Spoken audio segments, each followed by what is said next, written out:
Bulletin में बात करेंगे कुछ अच्छी खबरों की। भारत में कोरोना विकराल रूप से अपना पैर फैला रहा है। ऐसे में कई देश भारत की मदद के लिए आगे भी आए हैं। ये ताजा तस्वीरें उसी की तस्दीक करती हैं। रूस से स्पुतनिक वैक्सीन की खेप लेकर उड़ान भरने वाला विमान आज हैदराबाद पहुंचा। ये जो तस्वीर आप देख रहे हैं, ये उसी विमान और स्पुतनिक के खेप की तस्वीर आप देख रहे हैं, जिस बक्से में बंद करके स्पुतनिक वी यानी कि कोरोना के खिलाफ जो वैक्सीन लगनी है उसको लाया गया है, उसकी ये तस्वीर है।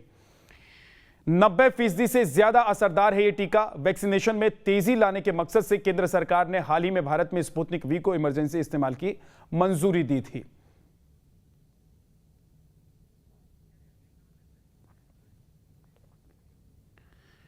ऑक्सीजन की किल्लत से जूझ रहे दिल्ली के लिए राहत वाली खबर है। पश्चिम बंगाल के दुर्गापुर से सेल कारखाने से 120 मीट्रिक टन ऑक्सीजन दिल्ली के लिए रवाना कर दिया गया है। कुछ दिनों पहले ही बंगाल की सीएम ममता बनर्जी ने केंद्र सरकार पर आरोप लगाया था कि बंगाल में ऑक्सीजन के उत्पादन होने के बावजूद बंगाल के लोगों को ऑक्सीजन मुहैया नहीं कराया जा रहा है। केंद्र सरकार उसे दूसरे राज्यों में ले जा रही है, लेकिन राजनीति दूसरी तरफ है। लोगों को राहत पहुंचाना सबसे पहली प्राथमिकता है। इस ऑक्सीजन की खेप से दिल्ली वालों को बड़ी राहत मिलेगी।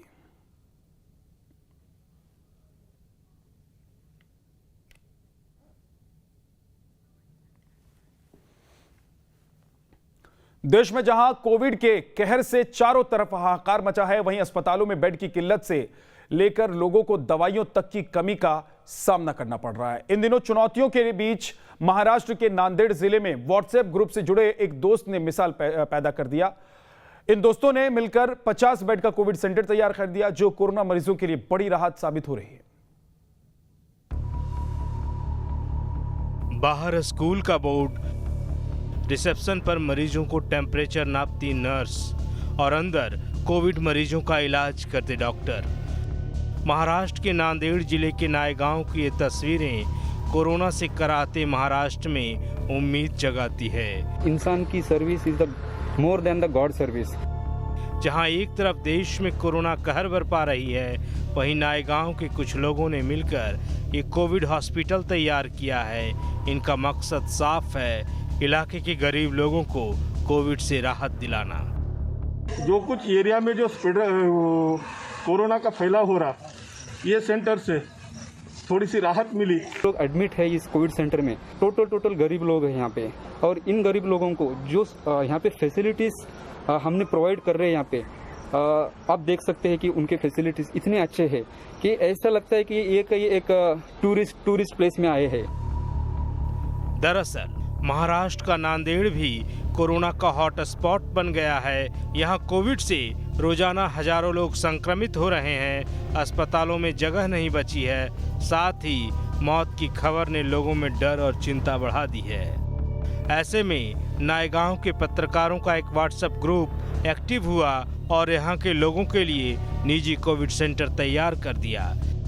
तो हमने पूरे वो आवाज़ नायगांव के जो सोशल मीडिया के ग्रुप के सदस्य थे, उन्होंने एक मीटिंग ली।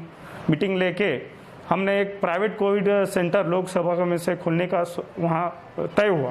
स्कूल में 50 बेडेड कोविड सेंटर वहाँ प्राइवेट और निजी कोविड सेंटर चालू हुआ है। ये पूरा प्रोसेस 5 से 6 दिन में कलेक्टर की परवानगी है। किसी ने फ्री दवाइयों का इंतजाम कर दिया, तो खास बात यह रही कि डॉक्टर की एक टीम यहाँ मुफ्त काम करने के लिए राजी हो गई। जो समाज का कुछ देना लगता है, ये भाव से कुछ तो करेंगे।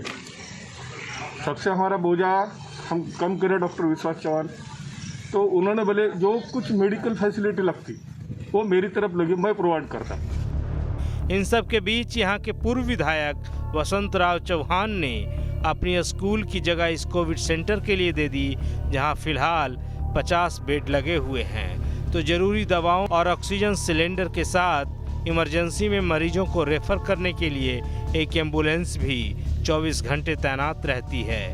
Team news nation. अब जो खबर मैं आपको बताने जा रहा हूं वो लखनऊ वासियों के लिए अच्छी खबर है। यहां बदहाल स्वास्थ्य व्यवस्थाओं के बीच अब कोरोना से संक्रमित गंभीर मरीजों को बेहद और बेहतर इलाज मिलने के लिए भटकना नहीं पड़ेगा, क्योंकि यहां के एक सामुदायिक केंद्र को 60 बेड का डेडिकेटेड कोविड-19 अस्पताल बना दिया गया है, जिसमें मरीजों को ऑक्सीजन से लेकर वेंटिलेटर और वो तमाम सुविधाएं मिलेंगी जो राहत की बात है। यह अस्पताल 15 मई से शुरू हो जाएगा। इस बारे में और ज्यादा जानकारी दे रहे हैं न्यूज नेशन संवाददाता। सामुदायिक स्वास्थ्य केंद्रों को कोविड डेडिकेटेड हॉस्पिटल बनाने की तैयारी चल रही है। इस वक्त हम मोहनलालगंज सामुदायिक स्वास्थ्य केंद्र पर मौजूद हैं, जहां पर अब इस सामुदायिक स्वास्थ्य केंद्र को कोविड का L2 लेवल का कोविड डेडिकेटेड अस्पताल बनाए जाने की तैयारी चल रही है। और इस वक्त हम आपको यहां अंदर अस्पताल की तस्वीरें दिखाना चाहेंगे, जहां पर जो तमाम बेड हैं वो इस वक्त इस अस्पताल में आ चुके हैं और इसी के साथ में इन बेडों को अब कमरों में शिफ्ट किया जाएगा। और इन कमरों में कहीं ना कहीं अब जो पहले यहाँ पर सामुदायिक स्वास्थ्य केंद्र था, यहाँ पर पहले OPD चलती थी, उन सभी मरीज जो कमरे हैं उनको खाली किया जा रहा है। और यहाँ पर अब जो तमाम बेड हैं, आइसोलेशन बेड हैं, उन सभी को डाल करके अब यहाँ पर कोरोना संक्रमित मरीजों का इलाज किया जाएगा। और ये कहीं ना कहीं जो पहले लेबर रूम था उसको अब इमरजेंसी के तौर पर इस्तेमाल किया जा रहा है। और अब कहीं ना कहीं ग्रामीण स्तर पर एक बड़ी कवायद शुरू की गई है ताकि मरीजों को जल्द से जल्द चिकित्सा व्यवस्था मुहैया कराई जा सके।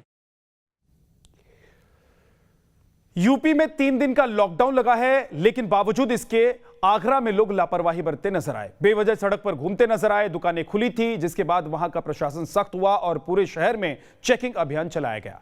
आगरा के SSP मुनिराज से इस मामले पर बात की हमारे संवाददाता विनीत दुबे ने। सीएम योगी आदित्यनाथ के आदेश के बाद लॉकडाउन के दौरान आगरा में विशेष सख्ती देखी जा रही है।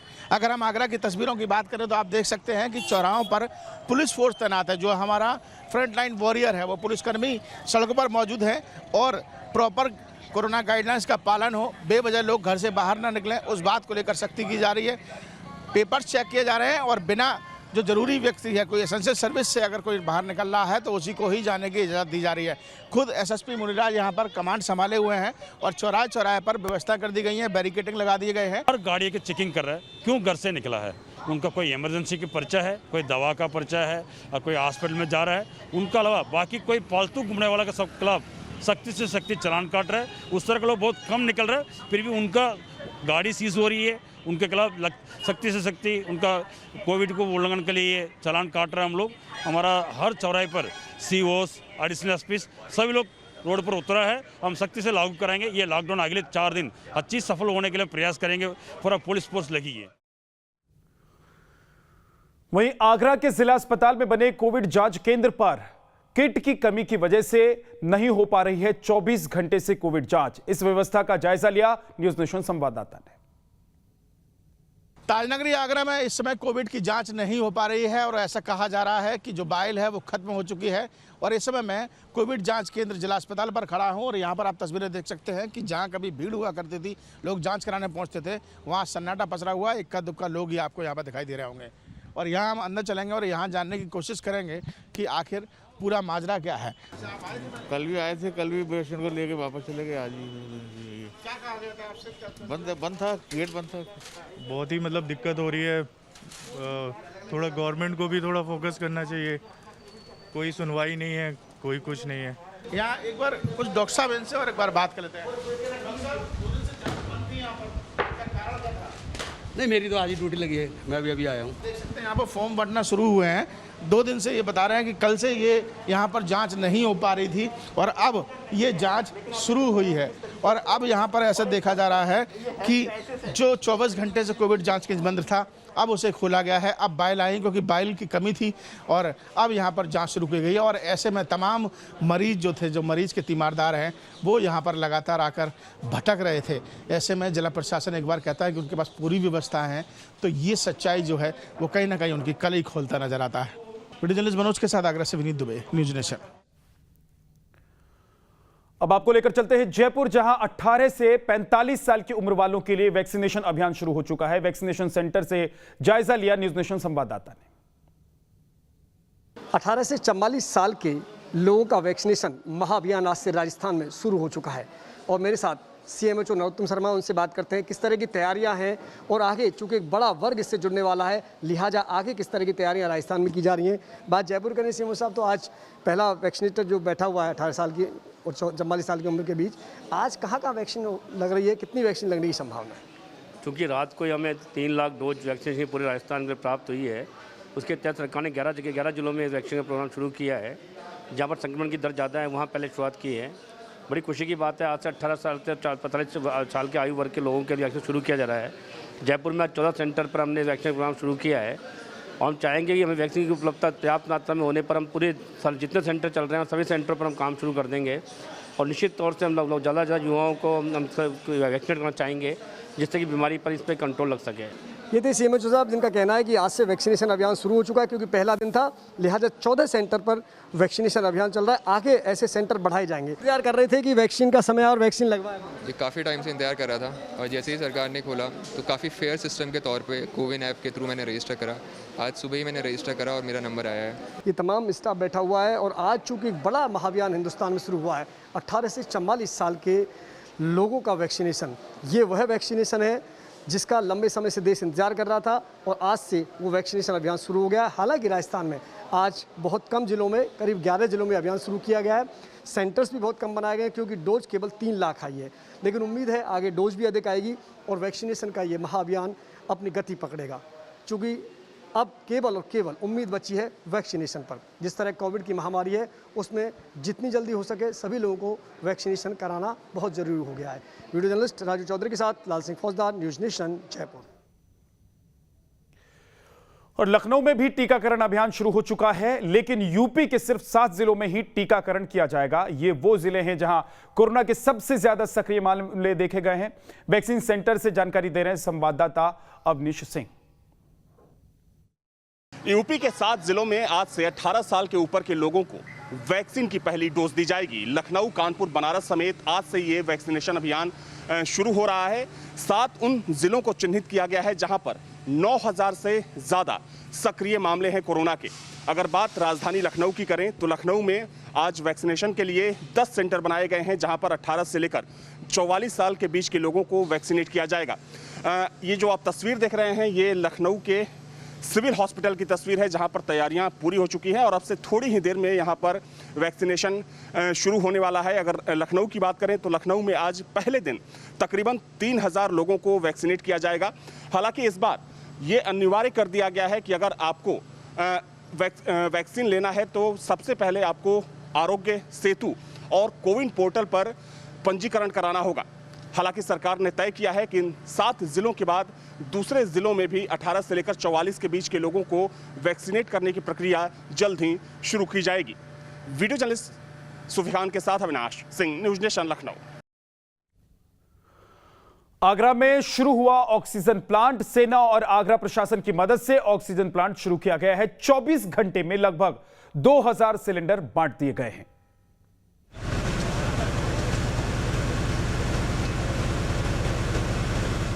ताजनगरी आगरा में ऑक्सीजन की किल्लत को दूर करने के लिए आगरा प्रशासन ने तमाम कयास लगाए, तमाम प्रयास किए और उनका ये प्रयास भी सफल हुआ। आर्मी के साथ मिलकर उन्होंने एयर ऑक्सीजन प्लांट की शुरुआत की। हम इस समय इसी एयर ऑक्सीजन प्लांट पर हैं जहां हवा से ऑक्सीजन बनाई जाती है और यहाँ पर आप देख सकते हैं कि ऑक्सीजन की कमी दूर करने के लिए लोगों में जो त्राहिमाम की स्थिति थी उसे दूर करने के लिए यहाँ से ऑक्सीजन वितरित की जा रही है, सिलेंडर रिफिलिंग की जा रही है। आर्मी भी यहाँ पर लगी हुई है जो प्रशासन का सहयोग कर रही है। लोगों को आप देख सकते हैं जिनके तीमारदार घरों पर हैं और ऑक्सीजन का इंतजार कर रहे हैं, उनको भी प्रॉपर यहाँ पर जो मात्रा में ऑक्सीजन सिलेंडर दिए जा रहे हैं। सबसे पहले टोकन बांटा जाता है। जब आप मुख्य गेट पर पहुँचेंगे, जो मुख्य गेट आपको तस्वीरों में दिखाई दे रहा है, जब आप अंदर एंट्री करेंगे तो वहाँ आपको टोकन और आपके कागजात चेक करने के बाद रजिस्टर में एंट्री होगी और फिर सभी को यहाँ से ऑक्सीजन वितरित की जा रही है जो कि मरीज के तीमारदारों के काम आती है। और ऐसा माना जा रहा है कि यह जो प्लांट है ये करीब 24 घंटे में 1500-1600 सिलेंडर जो है उससे ज़्यादा अधिक मात्रा में यहाँ से ऑक्सीजन के सिलेंडर यहाँ पर देने का काम कर रहे हैं। एक बड़ा काम यहाँ पर है। तहसीलदार जी हमारे साथ मौजूद हैं, इनसे बात करते हैं। मैम, ये जो प्लांट है ये कितना लाभकारी सिद्ध हो रहा है यहाँ आम जनता के लिए? हमारे जिलाधिकारी महोदय आगरा के अथक प्रयासों से और उनके द्वारा किए गए प्रयास से आर्मी के सहयोग से ये प्लांट उन्होंने बहुत जल्दी शुरू करा दिया है और इस प्लांट से प्रतिदिन 1600 से 1800 सिलेंडर प्रतिदिन निकलने का उम्मीद है। और कल से परसों रात में 1 बजे से लेकर आज तक यहाँ करीब 2000 सिलेंडर निकल चुका है, जिससे आगरा में अब ऑक्सीजन का कोई किल्लत नहीं है। और जनता तक आराम से सिलेंडर पहुंच रहा है, जैसा कि आप देख रहे हैं। जाहिर सी बात है कि जो ऑक्सीजन की किल्लत थी उससे काफ़ी हद तक इसमें मदद मिलेगी। और आप देख भी रहे हैं कि यहाँ तमाम जो कर्मचारी हैं यहाँ पर वो इस समय रिफिलिंग कर रहे हैं, और यही रिफिलिंग होने के बाद ये जो सिलेंडर ऑक्सीजन के हैं ये लोगों को वितरित किए जाते हैं। तमाम लोग बस इंतजार में रहते हैं कि कब उन्हें सिलेंडर मिले, लेकिन अब जो उनकी समस्या है वो सेना के प्रयासों से, साथ ही साथ आगरा प्रशासन के प्रयासों से दूर हो चुकी है। और अब आगरा में ऐसा शायद ही सुनने को मिले कि ऑक्सीजन की कोई किल्लत बड़ी मात्रा में सामने आई हो। वीडियो जर्नलिस्ट मनोज के साथ आगरा से विनीत दुबे, न्यूज़ नेशन। गोरखपुर के एम्स में 18 साल से ऊपर के लोगों के टीकाकरण की शुरुआत हुई है। इस मौके पर गोरखपुर के सांसद रवि किशन समेत डीएम और एम्स के अधिकारी मौजूद रहे। इसके अलावा एम्स परिसर में जल्द ही ऑक्सीजन प्लांट शुरू करने के साथ 30 बेड के कोविड वार्ड को भी शुरू करने की बात कही गई है। क्या कहा रवि किशन ने, आप सुनिए।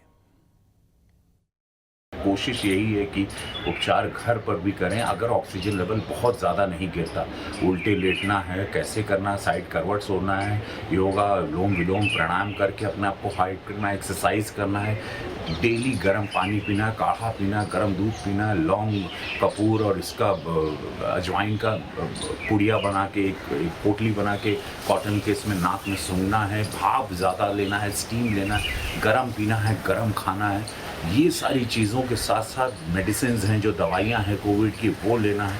उस सारी नियम को आप पालन करें। 2 गज की दूरी, मास्क बहुत ज़रूरी, ये सबको पालन करते हुए हम लोग इस लड़ाई को भी जीतेंगे। 40 लाख रुपए का अमाउंट हमने अपने यहाँ पर युद्ध स्तर पर एक प्लांट लगाने के लिए कल दिया है। डीएम साहब से बात हुई कि जितनी तेज़ी से हो उसको वॉर फुटिंग पे हम लोग एक प्लांट गोरखपुर में लगा दें, ऑक्सीजन प्लांट। तो ये सारी चीज़ें हो जाएंगी। आप लोग संयम रखें, हम लोग ये जंग जीतेंगे। इस वक्त घर पे रहना बहुत ज़रूरी है। स्टे होम, नहीं कोई काम है मत निकलिए बाहर। हाथ जोड़कर विनती है, अपने आप को बचाइए। आप अपने माता पिता को, अपने बच्चों को, सबका, अपने पड़ोसी को, सबका ख्याल रखना है। यही विनती है आप लोगों से। और महादेव चाहेंगे सब ठीक होगा। रात के बाद सवेरा ज़रूर आता है। इस दुख की घड़ी को भी जाना ही है, इसको रहना नहीं है। जय हो, जय हिंद। अपना ख्याल रखिए। मुंबई से खबर आपको बताते हैं। मुंबई में फिलहाल 5 सेंटर ऐसे हैं जहां पर वैक्सीनेशन की शुरुआत हुई है और हर सेंटर पर 200 लोगों को ही वैक्सीन दिया जाएगा। इसके अलावा क्या कुछ तैयारी वैक्सीनेशन सेंटर पर है, ये जानने के लिए मुंबई के नायर अस्पताल के वैक्सीनेशन सेंटर पर डॉक्टर रूपाली राजपूत से बात की न्यूज़ नेशन संवाददाता पंकज मिश्रा ने। नायर हॉस्पिटल के वैक्सीनेशन सेंटर की डॉक्टर रूपाली राजपूत हमारे साथ हैं। उनसे बात करते हैं कि किस तरह से अरेंजमेंट किया गया है और कितने लोगों को हर दिन वैक्सीन दिया जाएगा। मैम, आज पहला दिन है जब 18 से 44 के बीच के लोगों को वैक्सीन दिया जा रहा है। किस तरह का अरेंजमेंट है यहाँ पर? आज जो है वो 18 से 44 एज के लोग हैं और आज के दिन के लिए हमारा जो टाइमिंग्स ये है वो 1 से 6 बजे तक है। तो ये आज के लिए है। कल से जैसे जैसे हमारे पास वैक्सीन का स्टॉक आएगा ना, उस हिसाब से हमें पूरे मुंबई में अरेंजमेंट करनी पड़ती है। कब उम्मीद करें कि और ज़्यादा तादाद में लोग जो हैं वो वैक्सीन लेने पहुँचेंगे और उसके लिए अरेंजमेंट यहाँ पर, क्योंकि बहुत ज़्यादा लोग आएंगे, तो अरेंजमेंट किस तरह की आप लोगों ने की है? देखो, अरेंजमेंट हमारी कैसी रहती है ना कि पूरी तरह से हम जो भी बेनिफिशियरी आता है उसका आधार कार्ड हम चेक करते हैं, उसका रजिस्ट्रेशन चेक करते हैं, उसके बाद हमें एंट्री देते हैं। शुक्रिया हमसे बात करने के लिए, थैंक यू सो मच। तो डॉक्टर रूपाली राजपूत जिन्होंने पूरी प्रक्रिया बताई कि कैसे जो 18 से ज़्यादा उम्र के और 44 के कम उम्र के जो लोग यहाँ पर पहुँच रहे हैं उनके लिए क्या यहाँ पर व्यवस्था की गई है। फ़िलहाल हर सेंटर पर सिर्फ 200 लोगों को ही वैक्सीन दिया जा रहा है, लेकिन आने वाले समय में जैसे ही राज्य सरकार के पास पर्याप्त मात्रा में वैक्सीन पहुँच जाएगी, उसके बाद ज़्यादा से ज़्यादा लोगों को जो है वैक्सीन दिया जाएगा। और वीडियो जर्नलिस्ट कामेश हल्दे के साथ पंकज मिश्रा, न्यूज़ नेशन, मुंबई।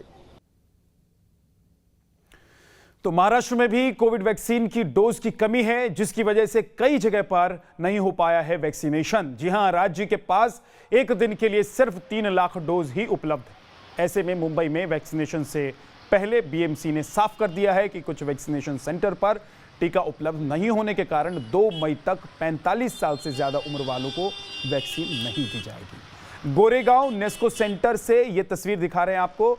30 अप्रैल से 2 मई तक टीकाकरण नहीं किया जाएगा, ऐसा नोटिस चस्पा कर दिया गया है। देश में यदि कोरोना से संक्रमित और प्रभावित सबसे बड़ा राज्य कोई है तो वो है महाराष्ट्र। महाराष्ट्र में लगातार कोरोना संक्रमित मरीजों के मामले दिन प्रतिदिन बढ़ते हुए नजर आ रहे हैं। 46 लाख से ज्यादा संक्रमित मरीजों के नए मामले सामने आए हैं, लेकिन बीते 24 घंटे की बात करें तो महाराष्ट्र में 62,000 से ज्यादा मामले, 828 लोगों की मौत। लेकिन इस बीच में आज 1 मई और 1 मई को सरकार ने जिस तरह से ऐलान किया था कि वैक्सीनेशन प्रोग्राम एक बड़ा अभियान राज्य सरकार की ओर से किया जा रहा है, लेकिन इस बीच में आपको तस्वीरें मैं दिखा दूं गोरेगांव के नेस्को सेंटर पर, जहां पर साफ तौर पर बोर्ड लगा दिया गया है ये कहते हुए कि vaccine is over closed for the day, यानी कि साफ है कि अब वैक्सीन जो है वो यहां पर नहीं मिलेगी। इस वैक्सीनेशन सेंटर पर अब वैक्सीन उपलब्ध नहीं है। हालांकि 30 अप्रैल से 2 मई तक ये वैक्सीनेशन प्रोग्राम यहां पर नहीं चलाया जाएगा, साफ तौर पर जिक्र किया गया है। स्थानिक प्रशासन की बात करें या फिर अस्पताल प्रशासन, वैक्सीनेशन सेंटर के लोगों की बात करें तो इन्होंने साफ इंफॉर्मेशन जो है, जो सूचना है वो लोगों तक पहुंचाने की कोशिश की है कि अगले 3 दिन तक वैक्सीन का शॉर्टेज होने के चलते नेस्को वैक्सीनेशन सेंटर पर वैक्सीन उपलब्ध नहीं की जाएगी। यदि मुंबई की बात करें तो मुंबई में कुछ ऐसे सेंटर्स हैं जहां पर कुछ घंटों के लिए वैक्सीनेशन प्रोग्राम चलाया जाएगा, लेकिन सीमित डोसेज ही मरीजों को दिए जाएंगे। जो कोमॉर्बिडिटीज है या फिर इसी के साथ में 60 साल के ऊपर से जो लोग हैं, 18 से 44 साल के उम्र के जो लोग हैं, उनमें से जिन्होंने रजिस्ट्रेशन किया है, जिनको मैसेज मिला है, वही लोग वैक्सीन लेने के लिए वैक्सीनेशन सेंटर पहुंच सकते हैं। आने वाले दिनों में यदि 3 मई के बाद में ज़्यादा संख्या में डोसेज केंद्र सरकार की ओर से हो, सीरम इंस्टीट्यूट की ओर से हो, भारत बायोटेक की ओर से हो, यदि राज्य को मुहैया कराई जाती है तो आगे भी राज्य सरकार का ये इरादा है कि वैक्सीनेशन प्रोग्राम को लगातार राज्य में बढ़ाया जाए। वीडियो जर्नलिस्ट राजेश मालकर के साथ श्वेता घुमसे, न्यूज़ नेशन, मुंबई।